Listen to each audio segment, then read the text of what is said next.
نبدأ منين؟ نستمر في اللي احنا بدأناه ازاي اعرف اصلا انا عايزة ايه، ازاي اعرف هو ده المجال اللي انا هكمل فيه ولا مش هو ده المجال. بكمل في حاجة وبزهق بسرعة ما بكملش فيها. ابدأ في حاجة بحبها ولا ابدأ في حاجة بتجيب فلوس؟ كل الاسئلة اللي بتدور في دماغكم دي انا هجاوب عليها في حلقة النهاردة. هلو في نص الدنيا الحلو.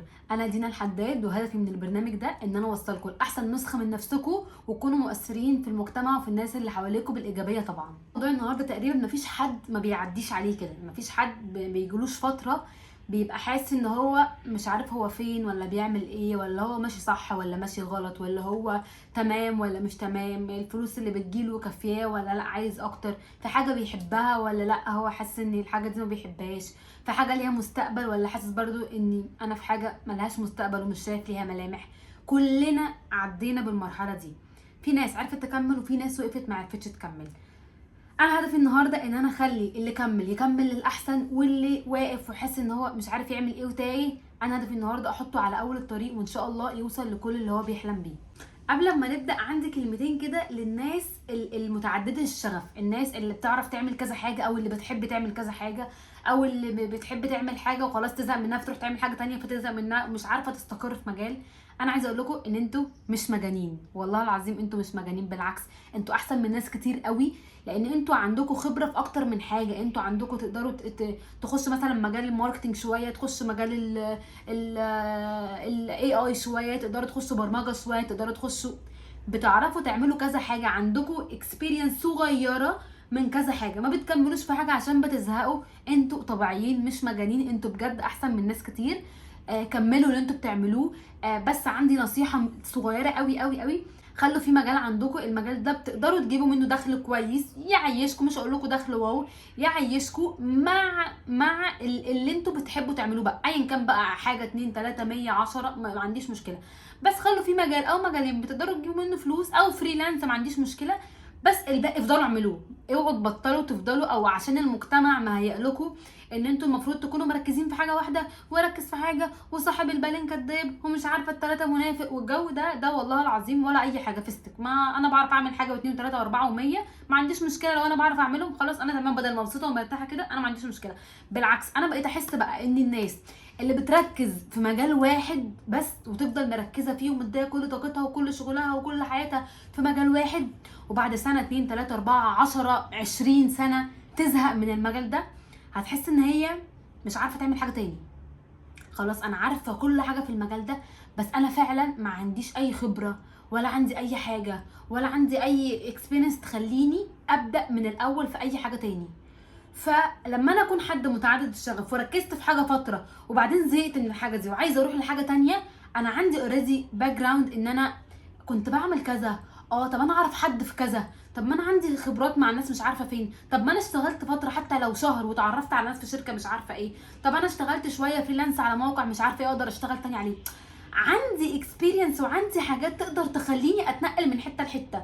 لكن بشوف ان اللي ركز في حاجه واحده بس بعد 10 سنين حب يخرج من الحاجه دي، هيكون الموضوع تقيل قوي. ان هو مثلا خلاص بقى بوزيشن جامد قوي مثلا في المكان اللي هو فيه، وعايز يبدا في حاجه تانية، يحس ان هو بيبدا من الاقل من البيجنر، انا زيرو كل حاجه، فبتبقى الخطوه تقيله قوي عليه. فانا بحس ان لا، ركز في حاجه ما عنديش مشكله، بس خلي عندك حاجات تانية بتعملها، خلي عندك وقت تاني تقدر تجرب فيه حاجه تانية، في وقت تاني بتقدر تبقى بتخليك مبسوط من جواك ان انت بتحب تجرب اكتر من حاجه. دي مش حاجه غلط وانت مش مجنون، ودي مش حاجه وحشه، بالعكس انا بشوف ان دي ميزه عند الناس ومش كل الناس عندها الموضوع ده، فاستغلوا الميزه دي لو هي عندكم.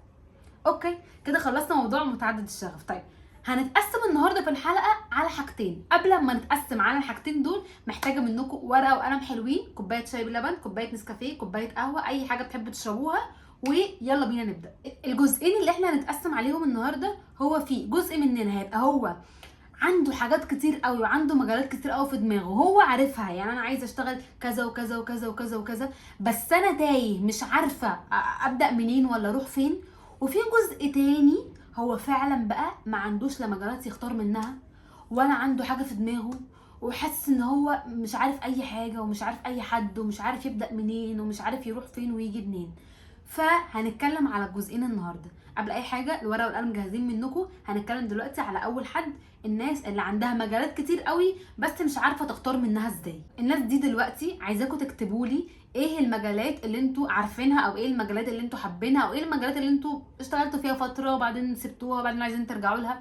كل المجالات اللي في دماغكم، كل الشغل اللي انتوا نفسكم تشتغلوا فيه، كل الشغل اللي انتوا نفسكم تكبروا فيه، حطوه كده في الورقه دي قدامكم عشان هنحتاجه. اكتبوه بس كده دلوقتي، وقفوا الفيديو واكتبوه دلوقتي، هنحتاجه كمان شويه. طيب خليني اقول لكم الحاجات اللي انتوا كتبتوها دلوقتي، الحاجات دي انتوا عندكم معلومات عنها كافيه تبداوا فيها. يعني انتوا بدل مثلا كتبتوا مثلا 5 مجالات، مثلا الماركتنج، مثلا الاي اي، البرمجه، الديكور، اي حاجه، مثلا الفاشن مثلا. انتوا كتبتوا ال5 حاجات دي. ال5 حاجات دي بدل انتوا كتبتوها، انتوا اوريدي على الاقل دخلتوا وعملتوا سيرش عنها. على الاقل انا متاكده مليون في الميه، على الاقل دخلتوا عرفتوا يعني ايه ماركتنج، يعني ايه اي اي، يعني جربتوا الشات جي بي تي، جربتوا تعملوا صور ليكوا من على المواقع فرعونيه وصور مش عارفه ايه. جربتوا، على الاقل جربتوا تعملوا ده. فانتوا عندكم خلفيه بسيطه يكاد تكون اكبر من بسيطه، بس نتكلم ان هي بسيطه، عن المجالات اللي انتوا كتبتوها في الورقه دي. طيب المطلوب مننا ايه دلوقتي؟ المطلوب منكم ان انتوا المجالات اللي انتوا كتبتوها في الورقه دي هترتبوها بطريقتين. اول طريقه هترتبوها من الحاجات اللي انتوا بتحبوها، اول حاجه بتحبوها في المجالات اللي انتوا كتبتوها دي، لحد اخر حاجه مش بتحبوها قوي. رتبوها ترتيب كده من اللي بتحبوه للي مش بتحبوه. دي مره. المره التانية هنرتبها من الحاجات اللي شايفينها من وجهه نظرنا مطلوبه في السوق وبتجيب فلوس، لحد الحاجات اللي لا مش مطلوبه قوي، او انا ما اعرفش فيها حد قوي، ما بتجيبش فلوس كفايه تكفيني. هنرتبها مرتين، وساعتها هنختار احنا من الناس اللي بتحب ترضي ذاتنا وبتحب ترضي الحاجات اللي بتحبها، وعندنا موضوع الفلوس ده مش هو مهم، بس مش اهم حاجه. ان بالنسبه لي اكون بعمل حاجه بحبها واستنى شويه على فلوسها هتجيلي بعدين لما اكون طورت نفسي فيها شويه، بس انا كده هكون مبسوطه اكتر. او انا من الناس اللي لا بتحب لما يجي لها فلوس تحس بدل بتجيب بقى حاجات وبتصرف وجالها فلوس اكتر، بتحس ان هي كده لا راضيه ذاتها وان هي تمام ما عندهاش مشكله. فانا هتجه لموضوع اللي انا يجيب فلوس اكتر. فدلوقتي الاختيار واضح قدامكم، انتوا يا اما هتختاروا حاجه انتوا بتحبوها في الاول من ال5 دول، يا اما هتختاروا حاجه بتجيب فلوس اكتر او بتجيب فلوس اسرع من الحاجات اللي انتوا رتبتوها دي. انا كدينا لو هختار حاجه انا بحبها. ماشي، رتبوا انتوا خلاص دلوقتي الموضوع وضح قدامكم، وضح انتوا دلوقتي بتحبوا ايه وما بتحبوش ايه، ايه الحاجات اللي بتجيب فلوس وايه الحاجات اللي بتجيبش فلوس. ممكن تلاقوا مثلا الاختيار الثالث هو الحاجتين، يعني بالترتيب مثلا لو هم 5 جه الاختيار اللي في النص هو حاجه انتوا بتحبوها نص نص وحاجه بتجيب فلوس نص نص. ممكن يبقى ده الاختيار اللي بالنسبه لكم تمام، انا حاجه بتجيب لي فلوس في نفس الوقت حاجه انا بحبها، فانا تمام. انا ليه اختار بالنسبه لي انا كدينا، ليه اختار حاجه انا بحبها؟ عشان انا بالنسبه لي لو حاجه بحبها ودست على وشي، حاجه بحبها ومرمطتني، حاجه بحبها وقعدت ذاكرت لها 3 ايام ما نمتش، حاجه بحبها ورحت اكتر من كورس وتعرفت على اكتر من حد واتمرمطت رحت اكتر من مكان وقعدت على كذا موقع وظهري وجعني من قعده اللابتوب، انا بالنسبه لي بدل بحبها والله على قلبي زي العسل، مرمطه جميله، مرمطه حلوه، فانا بالنسبه لي تمام. لكن حاجه بتجيب لي فلوس بس بتضغط عليا، الفلوس اللي بتجيلي بصرفها على مرضي، الفلوس اللي بتجيلي بصرفها على ظهري، الفلوس اللي بتجيلي بصرفها مش عارفه على ايه، انا بالنسبه لي يعني مش عارفه، هي ناس وناس والله، بس انا بالنسبه لي لا، يعني انا بالنسبه لي فلوس تبقى قليله بس انا عارفه ان الحاجه دي لو نجحت فيها هتجيب لي فلوس كتير قوي بعد فتره، وفي نفس الوقت هتكون حاجه انا بحبها، بالنسبه لي احسن من حاجه تكون بتجيب لي فلوس كتير قوي او بتجيب لي فلوس وانا الحاجه لا مش بحبها، او حاجه انا بشتغل عشان فلوسها وخلاص، في يوم من الايام هزهق من الفلوس. مش عارفه المعلومه دي صح ولا غلط، بس انا بتكلم عن نفسي. اما بقى الناس اللي حاسين ان هم ما عندهمش اي حاجه يكتبوها في الورقه، ما عندهمش لا مهارات، ما عندهمش لا اي حاجه ولا اي مجالات نفسهم يشتغلوها، وتايهين كده مش عارفين هما بيعملوا ايه ولا ربنا خلقهم ليه ولا ايه وظيفتهم في الدنيا ولا ايه وظيفتهم في العالم، خليني اقول لكم ان انا قعدت فتره من حياتي في المرحله دي، وفتره يكاد تكون مش صغيره ومش كبيره بس فتره حلوه. خليني اقول لكم تجربه شخصيه انا بجد فرقت جدا في حياتي واتعلمت منها ازاي اخرج من الحته دي. انا في فتره من حياتي كنت صغيره ما كنتش كبيره، بس دايما كنت بتعامل مع ناس طبقه اعلى مني، مش ماديا بس، فكريا، اجتماعيا، ماديا، كل حاجه. ناس موهوبه مثلا، ربنا مديهم ان هم بيعرفوا يمثلوا، مديهم ربنا ان هم بيعرفوا صوتهم حلو، بيعرفوا يغنوا، بيعرفوا يلعبوا مزيكا، بيعرفوا ناس مثلا حواليا تكون مثلا اهلهم ربنا مديهم فمعلمينهم تعليم حلو قوي، بيعرفوا يتكلموا انجلش حلو قوي، كانوا احسن مني في كل حاجه في وقتها بتفكيري. اللي خلاني اموف اون من الحته دي ان دايما ماما كانت معلماني حاجتين، انا شايفه ان من غير الحاجتين دي والله العظيم مهما وصلت او مهما عملنا حاجه عمرنا ما هنحس ان احنا تمام، عمرنا ما هيجي وقت نحس ان احنا تمام، احنا مش عايزين حاجه تانية من الدنيا. اول حاجه فيهم هي الرضا. ماما دايما بتقول لي ارضي يا دينا، مهما كان عندك او مش عندك ارضي، مهما كان انت بتحاولي ولسه الحاجه مش في ايديكي ارضي، ارضي ان ربنا مديكي صحه، ارضي ان ربنا معيشك في بيت مش معيشك في الشارع، ارضي ان ربنا مديكي اهل، ارضي ان ربنا مديكي اخوات، ربنا مديكي صحاب، ربنا مديكي شكل الحمد لله ما عندكيش اي اعاقه ولا عندك اي تشوه في شكلك. ارضي دايما دايما، الحاجات الصغيره كانت بتقول لي ارضي، ارضي ان انت بتاكلي وبتشربي كل يوم، ان انت بتباتي في بيت مش بتباتي في المستشفى، ان احنا كويسين، ان احنا الحمد لله ربنا يعتبر مدينا كل حاجه. فدايما كانت بتقول لي ارضي. ومعنى الرضا لما كبرت فهمت ان هو مش رضا بس ان انا ارضى بالحاجه اللي عندي وخلاص، مش ان انا ماشي الحمد لله يا رب انا راضيه وخلاص ما اتحركش من مكاني، لا، انا راضيه بس بسعى ان انا اكون احسن، انا راضيه والحمد لله يا رب، بس انا دايما شايفه نفسي لا انا في حته احسن من الحته اللي انا فيها، لا انا انا استاهل ان انا اكون افضل، انا استاهل ان انا اكون احسن، انا ربنا مديني امكانيات اقدر استغلها بحاجه احسن من كده، انا ربنا مديني حاجات كويسه اقدر اخليني احسن من كده. فكنت دايما بشوف اني انا راضيه والحمد لله يا رب بس بسعى. عمر الرضا ما كان ضد السعي، بالعكس، الرضا هو جزء من السعي، ان انت ترضى باللي انت فيه الحمد لله يا رب، بس ان انا بسعى اكون افضل عشان ربنا قال لنا اسعى، عشان ربنا بيحب الناس اللي بتسعى وعايزه تكون افضل. فدايما ارضوا بس وانتوا بتسعوا، ما ترضوش وانتوا واقفين مكانكم، ارضوا باللي انتوا ربنا مديكم، ارضوا بحياتكم، ارضوا باللي انتوا فيه، بس اسعوا ان انتوا تكون احسن. ما فيش حاجه ابدا في الدنيا تقول ان انا ارضى وما اسعاش، لا، ارضوا بس اسعوا ان انتوا تكونوا احسن.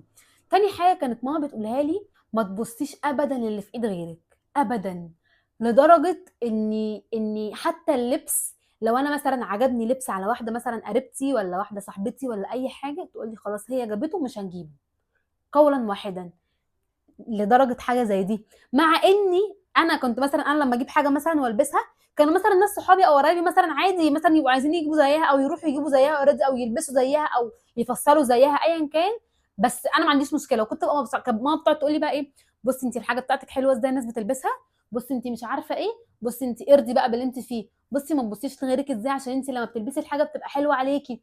فكانت دايما راضيه عندي قوي حته ان انا ما ابصش لحاجه في ايد غيري وارضى باللي عندي. ف ارضوا باللي عندكم، ما تبصوش لنجاح حد، ما تبصوش ل... لحاجه في ايد حد ربنا اديها له، ما تبصوش في صحه حد، ما تبصوش في حاجه ربنا اداها لحد يمكن يعني ناقص منه حاجه عشان يديله الحاجه دي. يمكن حد مثلا ربنا مديله غنى مثلا وفلوس، بس في نفس الوقت عنده مشكله صحيه كبيره، بيصرف معظم الفلوس اللي ربنا مديها له دي على المشكله الصحيه دي. فما تبصوش لحاجه في ايد غيركم، بس برضو انا بشوف ما نبصش لايد غيرنا بس نتعلم من غيرنا. يعني حد ناجح في حياته ليه ما نجحش؟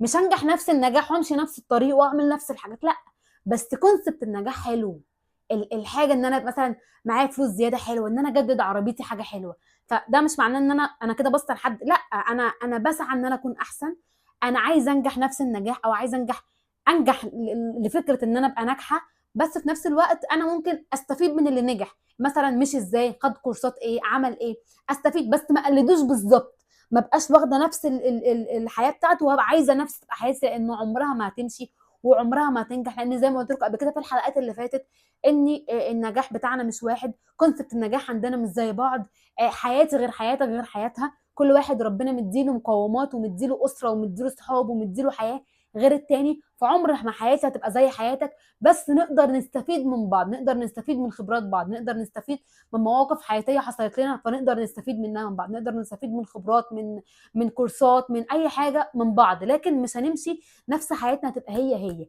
فانا شايفه ان لو انتوا ما سمعتوش ده من اهاليكوا، لو انتوا ما سمعتوش ده من الحياه، علموا لنفسكم، لان الرضا وان احنا ما نبصش لحياه حد، دي مش حاجه بنتولد بيها، دي مش مهاره بنكتسبها، دي مش حاجه هقول لك اعملي كذا كذا كذا فانت تتعلميها، لا، دي حاجه لازم تكون من جواكي، انت بتقنعي نفسك بيها. جيبي نفسك كده قدامك وقعديها قدامك قولي لها انت هترضي بده غصب عنك مش بمزاجك، انت ربنا مديكي كذا وكذا وكذا وكذا وكذا وكذا وكذا، فانت ارضي بيه، اسعي ان انت تبقي احسن، اسعي، بس لازم تكوني راضيه، مش هنقلد حد، مش هنمشي طريق حد، بس هنمشي طريق بتاعنا، هنشوف في حاجات عمرنا ما شفناها قبل كده، هنتعلم حاجات عمرنا ما اتعلمناها قبل كده، بس تكون بتاعتي انا، بتاعت دينا، بتاعتك انت، بتاعتك انت، مش بتاعت اي حد تاني. افتكروا دايما ان انتوا لو مش راضيين عن حياتكم دلوقتي، لو بقيتوا من اغنياء العالم، من شاطرين الشاطرين، من احسن ناس في عيلتكم، من احسن ناس في دايرتكم، من احسن ناس في اصحابكم، عمركم ما هترضوا، عمركم ما هترضوا، عمركم ما هتحسوا ان انتوا وصلتوا للحاجه اللي انتوا عايزينها، عشان هتبقوا عايزين حاجه اكتر منها، وكل ما توصلوا لحاجه تبقوا عايزين حاجه احسن، وكل ما توصلوا لحاجه تبقوا عايزين حاجه احسن، عمركم من جواكم ما هتبقوا راضيين. لكن لما ترضوا وانتوا دلوقتي وانتوا لسه في بدايه الطريق، لما تطلعوا اول سلمه بس هتحسوا ان انتوا عملتوا انجاز وراضيين ومبسوطين قوي عن حياتكم. فارضوا بحياتكم، ارضوا بالربنا مديهولكم، عشان تعرفوا تبقوا احسن. وفي اللحظه اللي انتوا فيها مع الناس اللي ناجحين حواليكم، مع الدايره اللي انتوا بتتعاملوا معاها وحاسين ان انتوا ولا حاجه، هتحسوا ساعتها بحاجتين بالظبط، مش حاجه تالته، حاجتين.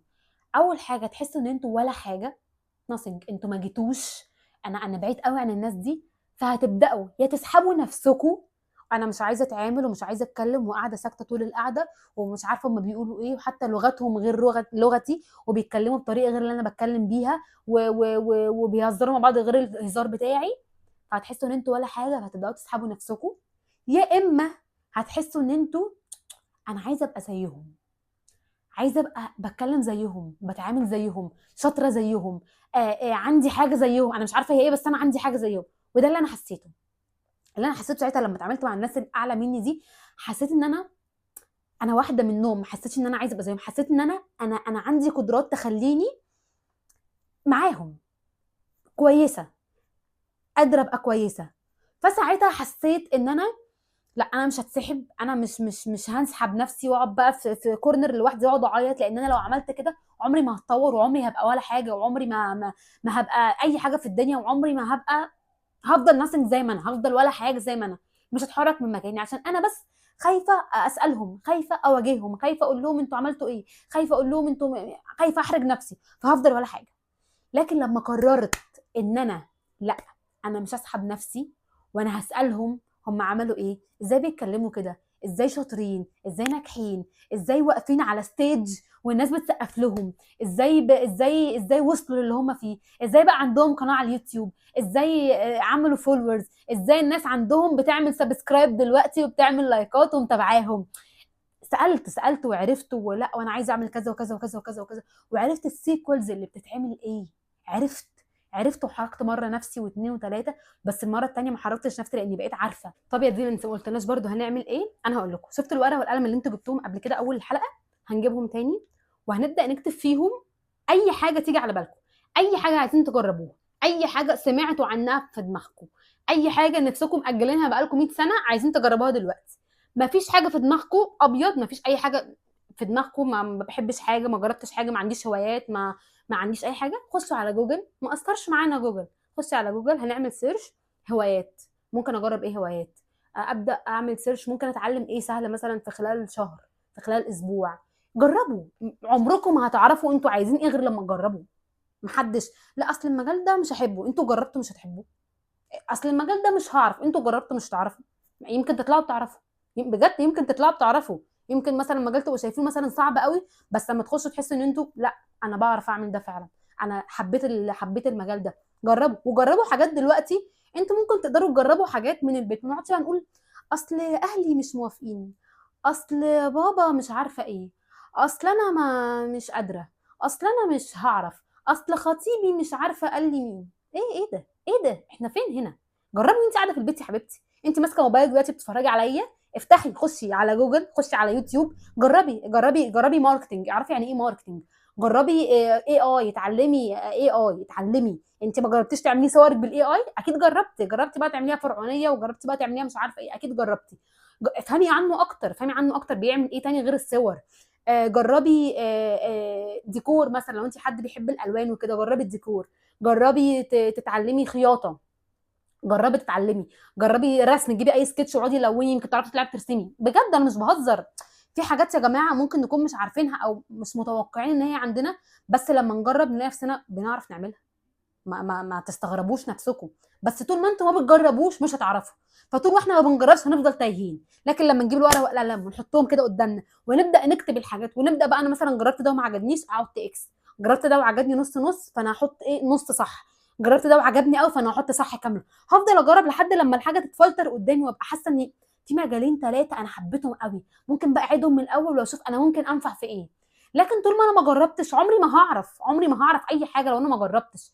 لكن جربوا عشان تتعلموا، عشان على الاقل لو ما حبيتوش الموضوع تلاقوا حاجه تتكلموا فيها وانتوا قاعدين مع الناس. تلاقوا موضوع انا جربت والله ده بس ما عجبنيش، لا انا رحت الحته الفلانيه بس الكورسات ما كانتش احسن حاجه، لا ده انا خدت كورس مش عارفه ايه بس حسيت ان هو مش عارفه ايه، ده انا على اليوتيوب مش عارفه جربت مثلا دينا فيديوهاتها احسن مش عارفه من مين. ج- طول ما انتوا بتسعوا وبتدوروا وانتوا قاعدين في البيت على الموبايل هتلاقوا نفسكم بتعرفوا. جربوا تعلموا لغه، يمكن تحبوا اللغات. جربوا تتعلموا اي حاجه، يمكن يجيلكم فرصه شغل تكون محتاجه لغه وانتم متعلمين لغه من قبل كده فتفتوا. جربوا وتعلموا واسالوا، ما تكسفوش تسالوا. ودوروا على النت وانزلوا خدوا كورسات وتواصلوا مع الناس في نفس المجالات اللي انتوا عايزين تدخلوها.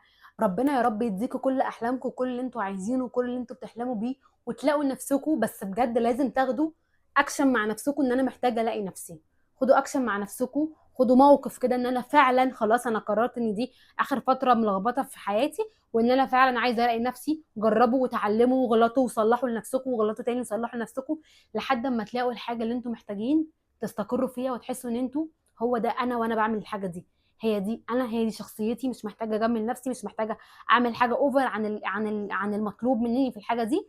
فهي دي الحاجه اللي انا خلاص، هي دي الحاجه بتاعتي، هي دي الحاجه اللي ربنا خلقني عشان اكون بعملها. انا بحبكم جدا وخليكم عارفين ده كويس جدا، وهستناكم تكتبوا لي في الكومنت ايه الحاجات اللي انتم محتاجين تتكلموا عليها الفتره اللي جايه. و